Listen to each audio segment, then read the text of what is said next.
Well, with all the hoopla surrounding Donovan Dent, secured a top 10 transfer portal recruiting class.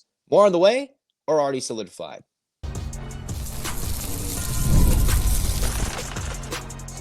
You are Locked On UCLA, your daily podcast on the UCLA Bruins. Part of the Locked On Podcast Network, your team every day.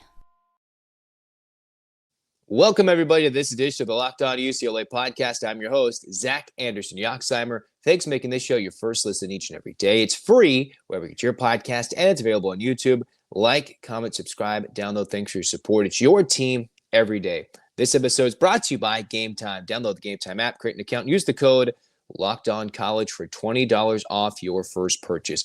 Where we get started, of course, some of the big news. UCLA has a top 10 rated recruiting class in the transfer portal. And, of course, today is the honoring of Jackie Robinson breaking the color barrier in Major League Baseball. We'll start with some Jackie numbers, and then we'll talk about some UCLA transfer portal numbers as well. So first, as we get locked and loaded, reading from a recent write-up from the NCAA website about Jackie Robinson on this day, April 15th, 2015, many years ago when he broke the color barrier with the Brooklyn Dodgers. You have to honor an all-time UCLA Bruin. So for Jackie, let's go over what he was. If you know all of his stats, if you don't know, let's go over them again. A four-sport star at UCLA. Funny enough, baseball was not his best sport. You have a Jackie Robinson who enrolled at UCLA in 1939 after beginning his collegiate career at PCC, hit .097 in his first year at UCLA. .097.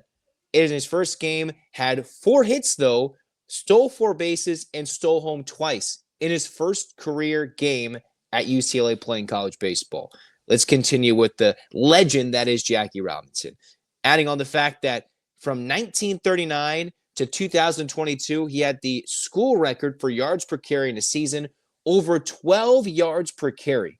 Held that for what, close to 80 years as a UCLA record holder, 12 yards per carry. There was a season in 1940 where Jackie Robinson, this is just all statistical greatness beyond what he did trying to break at a tough time with the color barrier. He led the Bruins in passing yards in 1940, rushing yards, and scoring in 1940, while also leading the nation in punt return average. Let's go and tell you about his basketball numbers.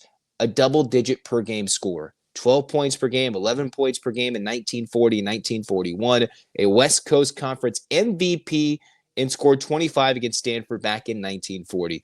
You mix in his legend in track and field, missed 1940, the track and field season, but he won the PCC, Pacific Coast Conference, and NCAA titles in long jump. Dude, what a legend. A UCLA legend known for his feats beyond just the sporting world, beyond just what he did on the field. It's how he handled himself when he's a Dodger and everything. So today in Major League Baseball, they all wear 42, and I figure we might as well bring back some legendary things Jackie Robinson did in a UCLA uniform. So kudos to Jackie. We respect all that you've done and what he did in his life, getting back into the late 1940s, back on this day, April 15th, when he broke the color barrier. Now let's continue on more back onto the transfer portal news for UCLA. The Bruins, if you go by a 24/7 Sports recruiting ranking, right, this is a team that has secured one of the best players in the transfer portal. And the argument is to Donovan Dent, is he turning UCLA into an immediate top 10 contender despite all that they've either ushered out or lost via the transfer portal? That would include their backcourt. That would include some of their seniors who have exhausted all of their eligibility. And then you mix in a Diamata who goes to Michigan. Well, if you look at this list, Michigan tops many lists in terms of probably Big Ten preseason favorites, transfer portal recruiting rankings, and one of the biggest pieces UCLA was looking to keep this most recent offseason, Mara finds himself in a Michigan uniform, and they have brought in quite a stellar class to replace what they've lost and even gain some more under Dusty May. So on this list, Michigan's actually number 1.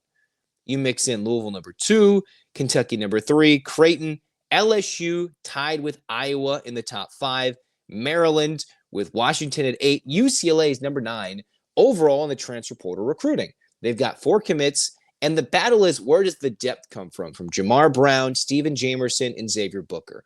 UCLA lost a lot. And why Michigan is number one is also why UCLA had to go after two guys in the post, not just one, a backup big. Maybe Booker could have taken, Mick Cronin, could have taken a flyer on Xavier Booker or on Steven Jamerson, but he had to take both those guys.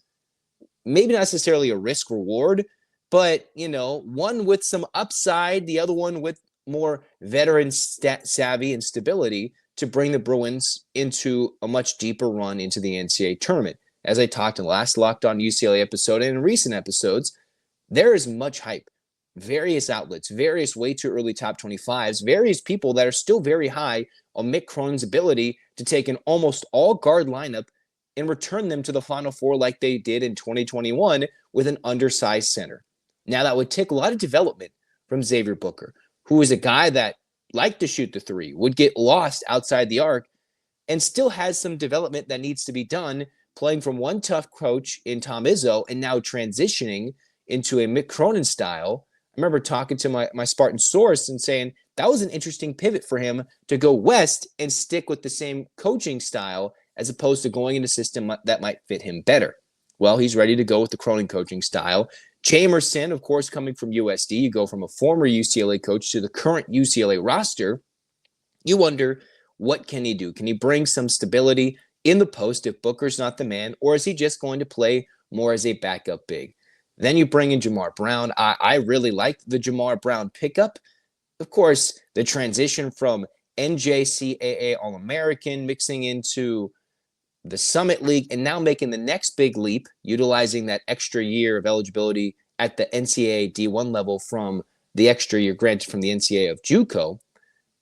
Jamar Brown from UMKC, I think he's somebody that could make a big impact, who can shoot, he can score, he can rebound, he can defend. Now, can he do it at an elite level over an entire Big Ten schedule? Those are the question marks. But I would think Cronin did his homework. He knew what wings he had to get. And was this a low buy-in reward in terms of NIL? Was this a guy Cronin coveted and saw, hey, this is somebody we need? It's not like UCLA was going after big-time wings. They went after a big-time point guard, Donovan Dent. They needed to get a backup center, and they got arguably 1.5 of those. And then you bring in Jamar Brown, added to Dent. It's a unique class that has some high rankings, high marks, and address some of UCLA's needs, replacing the loss of Kobe Johnson from graduation, of course, Stefanovic, upgrading in the backcourt with Donovan Dent, playing him alongside Sky Clark. And at some point, they did find that backup big. They just lost their starting big as well. That doesn't mean they take a knock in the transfer portal recruiting. That doesn't mean Cronin didn't do his job. Yet we still feel like we're in this weird limbo zone because Mara is on another roster in the Big Ten. And for UCLA, as much as they're in the top 10 in transfer portal recruiting, UCLA is barely in the top 5 in their own conference in the Big Ten with what they brought in. And everybody's looking to Michigan. They're already looking at Purdue, who didn't have to go extremely high with a lot of transfers. They just brought in Oscar Clough. And they already have Trey Kaufman-Renn expected to return and Braden Smith expected to return. I believe he announced that just the other day. You have Maryland with the new coaching staff. You have Washington wanting to make some changes. Iowa, the same thing as well. So some of those are expected. But they brought in some talented players. And Bruins brought in arguably the most talented one of them all. Doesn't mean that their top 10 ranking should not mean anything. This is back-to-back years. Cronin has hit the portal again and again. We've seen some coaches have success immediately after all that Cronin has gone after, right? You brought in 6, you've brought in 4. That's 10 new players in the last 2 seasons just from transfers alone that are hoping to turn UCLA into a top 10 program. Now, it didn't turn out that way last season, a little inconsistent, the lack of a Daimara playing time, a little injury here, some offensive inefficiency there, and the Bruins found themselves as a second-round exit versus Tennessee. Now, are they right away a top 10 team? The hype is there. I believe that they'll be good. Maybe top 15 is more of their liking.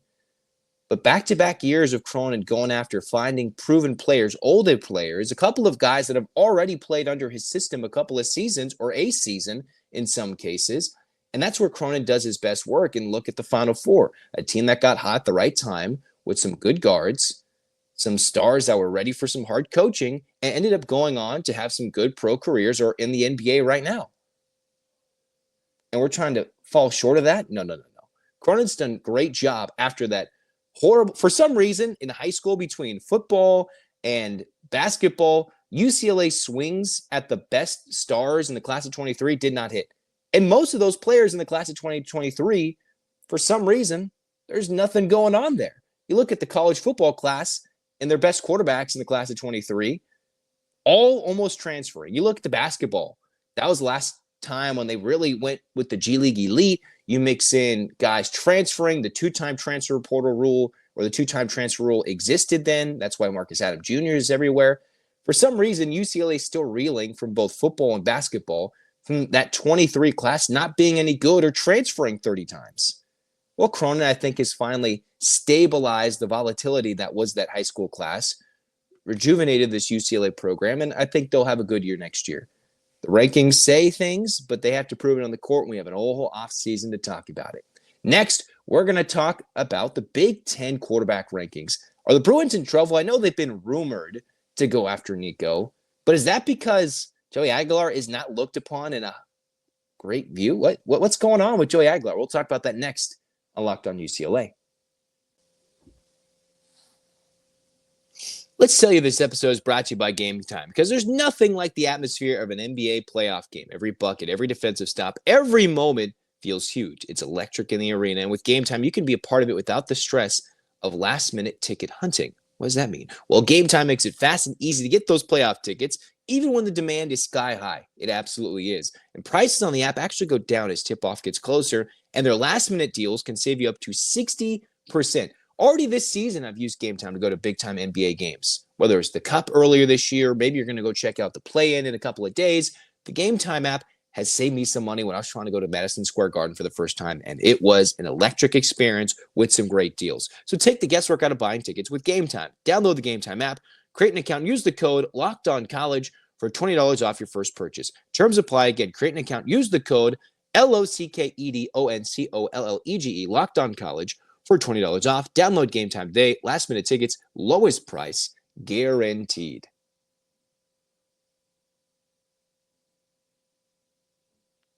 So with all the rumors potentially swirling about UCLA being in on Nico, not that they'll get him, not that it's a done deal or they're going to go pay the kid, but the fact that they're in anyway makes you wonder, what does that say about Joey Aguilar and UCLA's quarterback class? Do they not trust that they're going after guys in their own backyard in the 2026 class? Does that mean their own backups this year are competing more with Aguilar from App State than we would have liked in spring practice, which is a little more limited viewing than Deshaun Foster allowed last year? I saw a Big Ten starting quarterback rankings list that had UCLA near the very bottom in terms of their starting quarterback. All right. And I remember, I think, what was it, Spencer? If it was not Spencer, they did the most overrated quarterback on our Locked On Big Ten squad just a couple of months ago. And I think UCLA's quarterback was still not there. Aguilar, who puts up big numbers. He's been around for a while. No longer has his top receiving threat in Caden Robinson because he was denied his NCAA eligibility request. And you wonder, where is UCLA? Let's look at this 18 QB list for the expected starting quarterbacks heading into the 2025 season. Well, Penn State's atop the list with Drew Aller.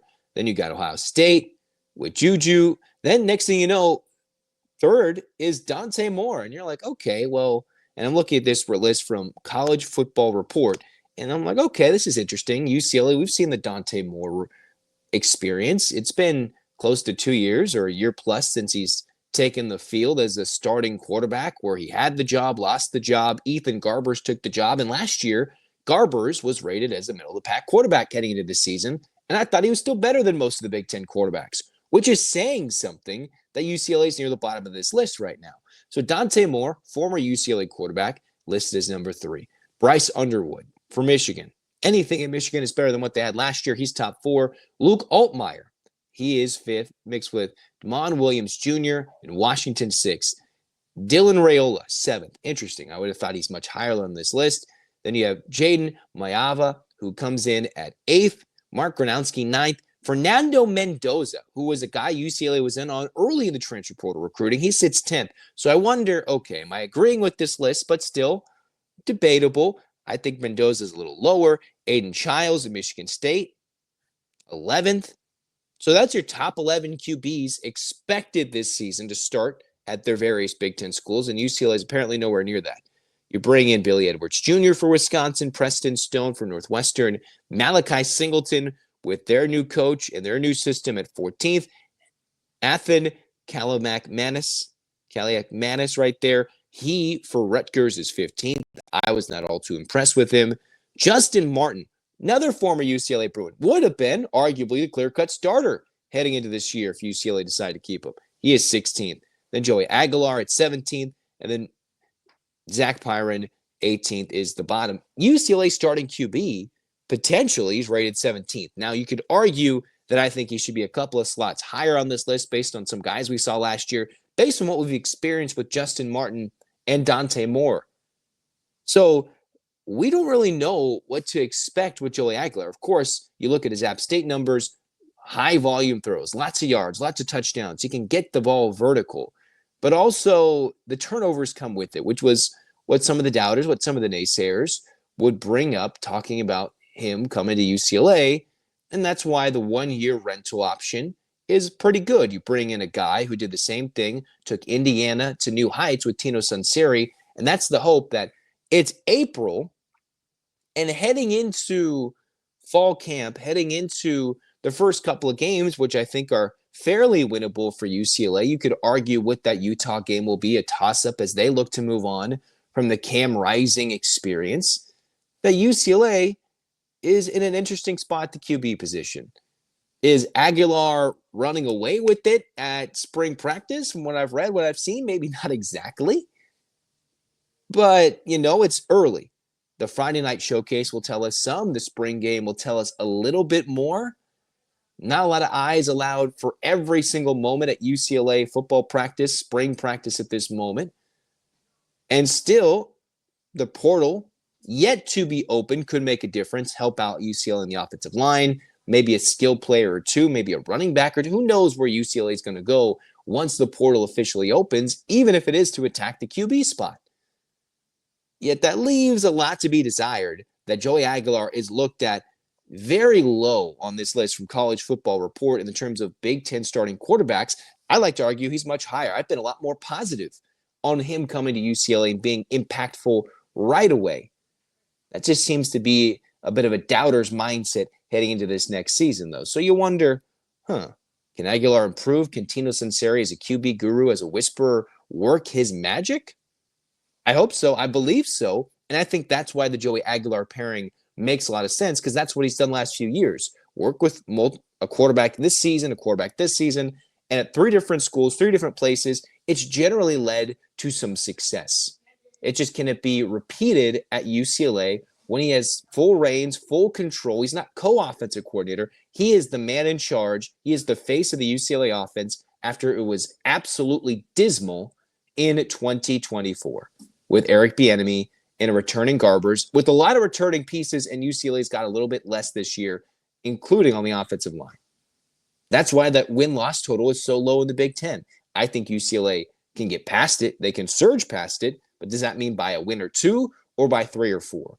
This is where the magic of Sunseri mixed in with the veteran presence of Aguilar can hopefully turn this kid into something much better than what UCLA's offense was last season. Next, we're going to talk UCLA women's basketball and who's coming back and who's already committed elsewhere on Locked On UCLA.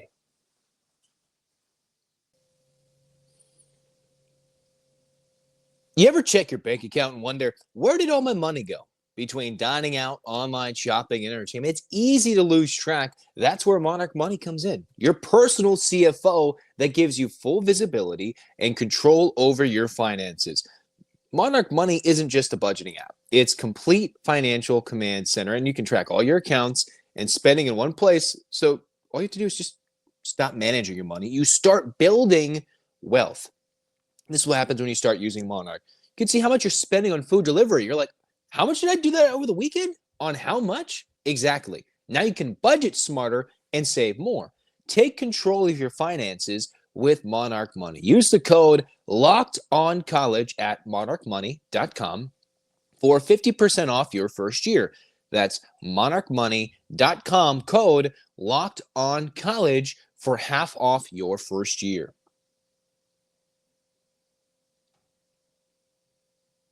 All right, cruising on, final segment here for Locked On UCLA. Zach with y'all. We're talking UCLA women's hoops. Some big news developing in terms of their roster construction for next season.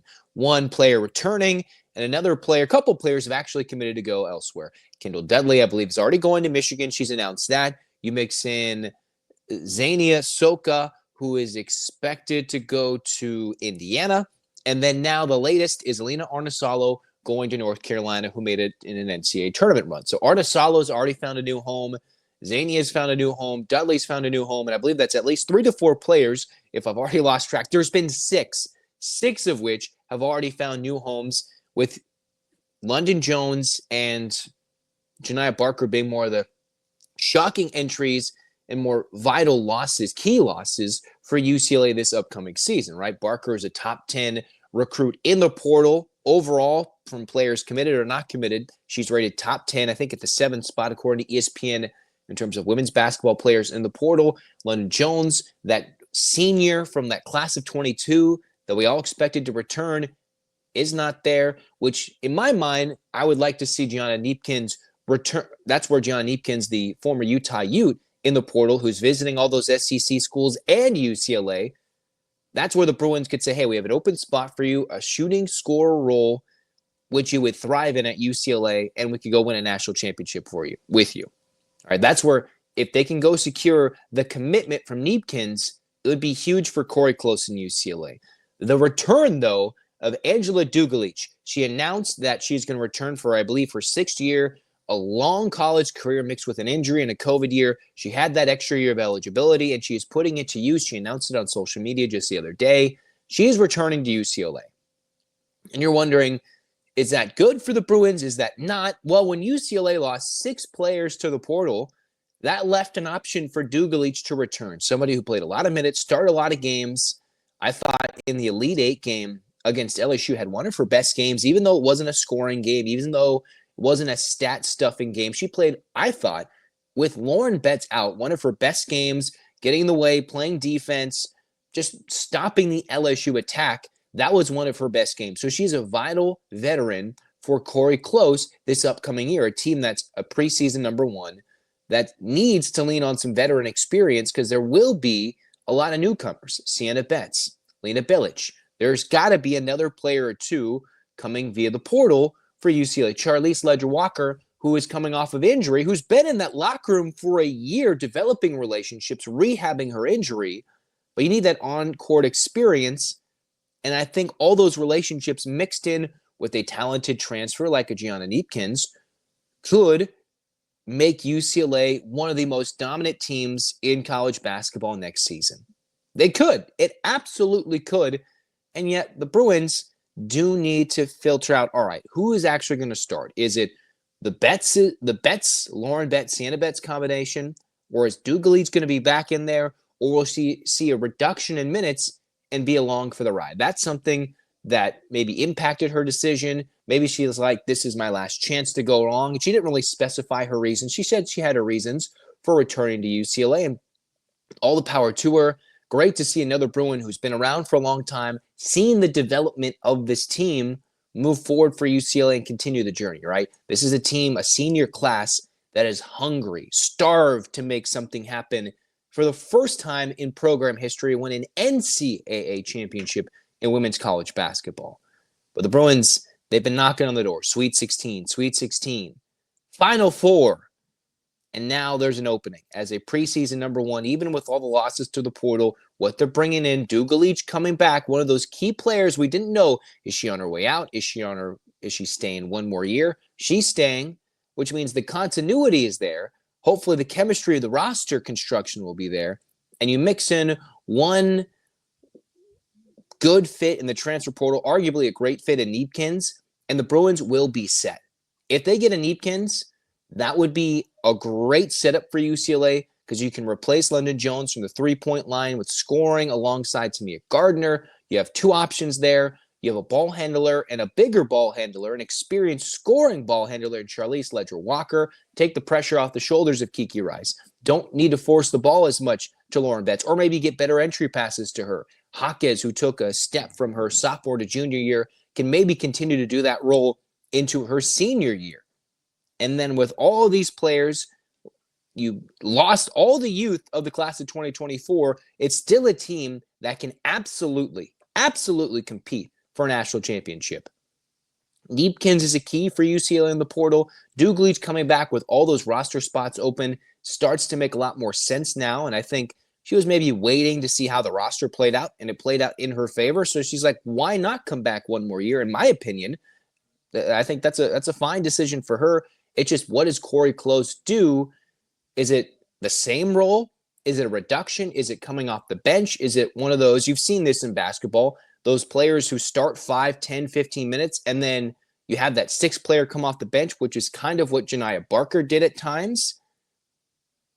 Those are things I wonder that with her return, is it because she's guaranteed to start, or she's willing to accept any role and join the ride for UCLA as they are searching for their first ever NCAA championship in women's basketball. A lot of decisions for Corey Close to make. An official visit they must absolutely nail and get the dub and get the commit. Maybe it's another pool party and they get it all set together. That would be fun. Until then, if UCLA and they're getting that commit with Gianna Neepkins, they will be big time. All right. If you don't know what I mean about the pool party, go watch the ESPN talked about the story, how Lauren Betts came to commit, how I believe it was Tamia Gardner committed. If UCLA is throwing a pool party at Corey Close's house, generally means they're getting a big time commit. All right, go read about it if you haven't heard about it. In the meantime, Locked On UCLA football portal. It's going to open. The spring window, that's going to get nutty. Basketball, there's still guys out there to go get and recruit, or maybe a player that might change. The NBA draft is coming up. The NFL draft, everything is coming up with who's going to enter the NBA draft, who will withdraw, who's going to get drafted in the NFL. A lot of fun things to discuss and dissect. Spring practice with the Friday night showcase is coming up. Fun things in UCLA to discuss. And hey, baseball and softball, both in first place in the Big Ten. We'll talk about all that and more here in Locked On UCLA. Like, comment, subscribe, download these episodes. Thanks for your support. Hands up, Bruins fans. 8 clap time, baby. And 1, 2, 3, 4, 5, 6, 7, 8. UCLA. UCLA. Fight, fight, fight. This has been Locked On UCLA. Zach signing off. Go Bruins.